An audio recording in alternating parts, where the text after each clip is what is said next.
రాష్ట్రంలోని రైతులకు మళ్లీ ఇప్పుడు సమైక్య రాష్ట్రంలోని చీకటి రోజులు గుర్తొస్తున్నాయి. కేసీఆర్ పాలనలో విత్తనాలు, ఎరువుల కోసం ఏనాడూ రోడ్డెక్కని పరిస్థితి నుంచి మందుల దుకాణాల ముందు బారులు తీరే పరిస్థితి దాపురించింది.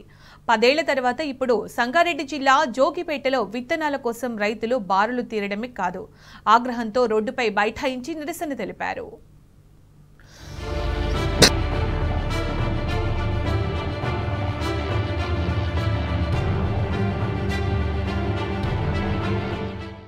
విత్తనాలు, ఎరువుల కోసం రాష్ట్రంలో 10 ఏళ్లుగా కనిపించిన దృశ్యాలు కాంగ్రెస్ సర్కారు హయాంలో మళ్లీ దర్శనమిస్తున్నాయి.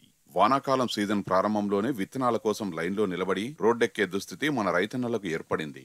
మంగళవారం సంగారెడ్డి జిల్లా జోగిపేటకు 138 క్వింటాళ్ల జీలుగా 40 క్వింటాళ్ల జన్మ విత్తనాలు వచ్చాయి.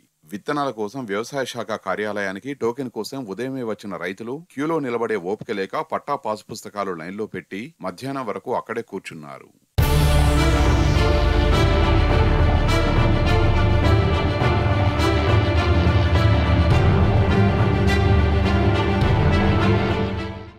ఈ దృశ్యాల ఫోటోలు తీసిన రైతులు సామాజిక మాధ్యమాల్లో పోస్టు చేయగా వైరల్ కావడంతో పాటు ప్రభుత్వంపై విమర్శలు వెల్లువెత్తాయి. సాయంత్రం స్థానిక రైతు సేవా కేంద్రాల్లో విత్తనాల బస్తాలు తీసుకునేందుకు వెళ్లగా అక్కడ సరిపడా బస్తాలు లేవు.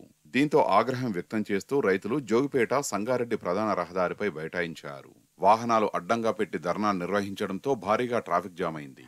దీంతో అక్కడికి చేరుకున్న ఏడీఏ అరుణ, ఏవో విజయరత్న, ఎస్ఐ అరుణ్ కుమార్ గౌడ్ రైతులతో మాట్లాడి వారికి సర్ది చెప్పారు.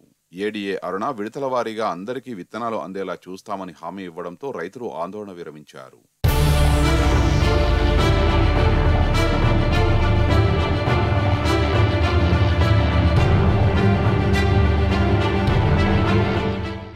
పంట ఉత్పత్తులు కొనడం, విత్తనాల పంపిణీలో కాంగ్రెస్ ప్రభుత్వం పూర్తిగా విఫలమైందని ఆందోళన మాజీ ఎమ్మెల్యే చంటి క్రాంతికిరణ్ ఆరోపించారు.